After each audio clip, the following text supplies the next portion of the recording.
Yeah, and I just real quick to clarify for the audience out there, something you mentioned about Iger's compensation regarding the Fox deal. That's something that nobody should just gloss over.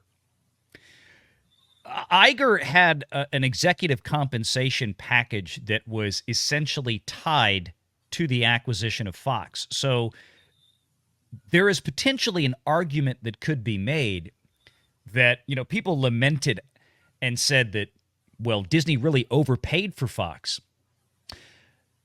Well, if Iger's compensation as CEO and executive chairman was tied in some degree to that acquisition, then one could make the argument that maybe Iger didn't care how much they shelled out because he was going to get paid. And I think Nelson Peltz is trying to say that carefully without lobbing some type of nefarious legal accusation and dancing down that line. Ron, Joe, would that make sense to you guys? What do you think? I think it's more political than legal. I don't think he has to worry about a defamation claim, but I do think that, before when he said, hey, when she asked, so you're going to fire Bob Iger if you had the power on the board? Of course she's going to say no. Mm-hmm. But you can't answer that yes. Exactly. Well, here's the other thing that I'm surprised that they didn't bring up. Bob Iger is supposed to be leaving. So that would have been the easy answer here. No, of course you don't need to fire him because he said that he's leaving the company, which I think would be the reasonable thing to say. But that's how you terrify this board that are all Bob Iger lackeys. Right. Is by saying, no, yeah, we're coming after the guy who obviously overspent by $20 billion for Fox in order to get himself $100 million in individual compensation. Yeah. Here. This is allegedly, or whatever we want to say here on this. The entire issue with Bob Iger and the fact that he says, no, I need to watch these movies 5 times, when Nelson Peltz says, no, I watch them all. Yeah, I watch them all. I used to love them. The idea that this billionaire, first of all, that he's complaining about a $16 balloon.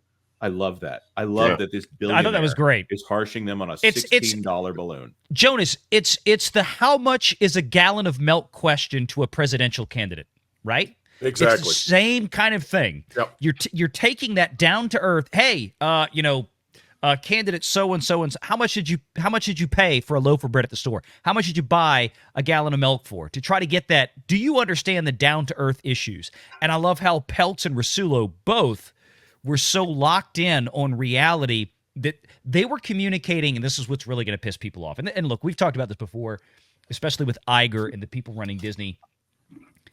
They really hate Donald Trump, and they really hate the fact that guys like Nelson Peltz and Ike Perlmutter are literally next-door neighbors of Trump's in Palm Beach, and they're good friends, and probably Jay Rasulo too.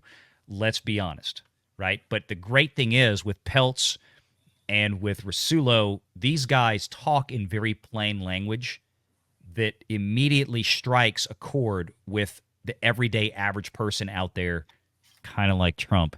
And guys like Bob Iger really hate that.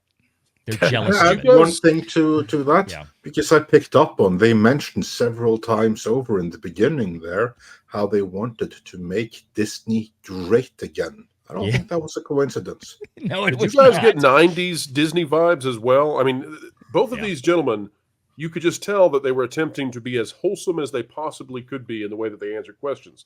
They didn't answer it like executives or like billionaires, as you said.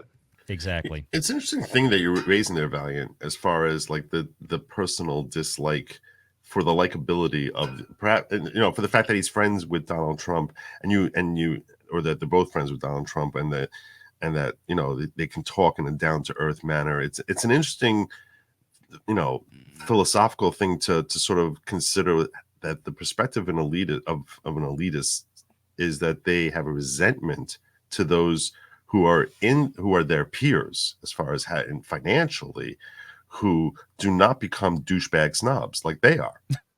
I mean, that's essentially what it is, right? I mean, if you look at the Bob Igers of the world, or you look at these other elitists, who have no idea what the price of a gallon of milk is, or a loaf of bread. It's that at a certain point in their lives, whether from birth because they're born with a silver spoon in their mouth, or because they attain a certain financial status, that they literally think that they are above most of society, and there's this air of I'm in the upper crust now, and I'm important, I'm significant, I'm far more significant than you, and that air it resonates. It's so palpable and it's so distasteful that when we see it, we naturally recoil as to the grossness of those figures. And that's what frequently is what happens when people attain financial status.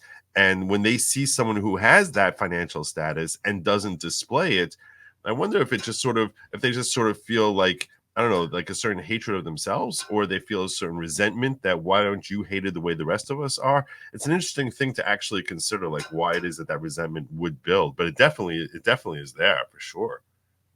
Yeah, I think there's a big disconnect, right? It's that Hollywood bubble, the New York bubble, present company excluded, of course. You know, where that groupthink mentality is that the way we are, the way we act, the way we behave, we represent the rest of the country, when decidedly that is not the case, at least with the predominant, overwhelming politics and social nature of places like the West Coast and New England. It's like, no, those are deep blue. You look at the rest of the country, it's a very different place. I mean, you know, the liberals used to refer to, you know, most of America as flyover country, right? Yeah. The problem is flyover country, those are the guys and girls paying Disney's bills for the last 100 years. Yep. And Disney has like, oh, well, we're going to cater to, you know, New England and the West Coast. And everybody in the middle, you just sit there and keep paying the money. Well, they realize that the people have walked away and it's just not working out anymore. But I mean, speaking can of we That point term out that flyover country. Isn't the that such annual a shareholders generic meeting term? from last year that Bob Iger literally compared his political stances to the civil rights movement? Yes. He compared effectively last year at the annual shareholder meeting, for those of you that missed it or don't remember. Yes, Bob Iger actually referenced the civil rights movement, and I think even named Martin Luther King, and tried to slide in an underhanded comparison between himself and that. Well, if it got him another yacht, it's all worth it, right? That's what you're dealing with, folks. I have a let me dream, grab. and that dream is in the Can cave. I add one thing Andre, there? yeah. Because, we mentioned several times how Bob Iger wants money, and he absolutely does. But I think that he wants something else more than money. And that is why he latches onto Disney so badly. And Valiant, you know instantly what I'm about to say. Yes, here. it's the L Bob word. Iger wants power. Power and legacy. Yeah. And legacy as well. Yes. Yeah. Those two, but they're connected, aren't they? Because he wants power, and he has more power as the CEO of Disney than retired from Disney, which is what I think is one of the big reasons why he doesn't want to let go. He wants those 2 shower days. He wants people looking up to him and admiring him. The money he has anyway. He'll never ever go broke. But he'll lose that power the moment he is no longer the CEO. Those adorning masses won't be there anymore, and he'll gradually be forgotten. Then only his legacy remains, as you said.